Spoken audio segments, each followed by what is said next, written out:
Praise the lord. నేటి దిన వాగ్దానము.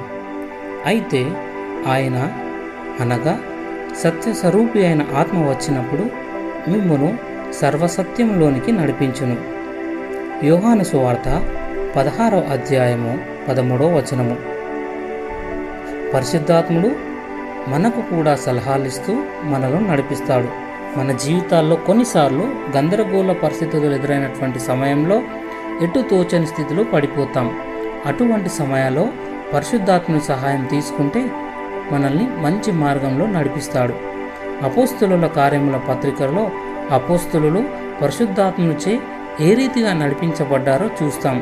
వారు ఏమాత్రం కలవరం చెందక ఆత్మచే నడిపించబడ్డారు. అప్పుడు పౌలు బితునియాకు బయలుదేరగా ఆత్మ మరొకసారి ఆటంకపరిచాడు.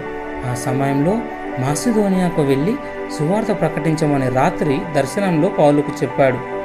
కనుక మనం పరిశుద్ధాత్మని స్వరాన్ని వినుటలో జాగ్రత్త వహించాలి. అందుకే యేసు ప్రభు ప్రకటన గ్రంథంలో 7 సంఘాలకు రాస్తూ ఆత్మ చెప్పుచున్న మాట చెవిగలవాడు వినుగాక అని పదే పదే చెప్పాడు. మనం పరిశుద్ధాత్మను చెప్పినట్టు వింటే తప్పు నిర్ణయాలు తీసుకోలేం. ఆయన మాటలు వింటే ఏ శత్రువు దేవుని మార్గాల నుండి మనల్ని మార్చలేడు.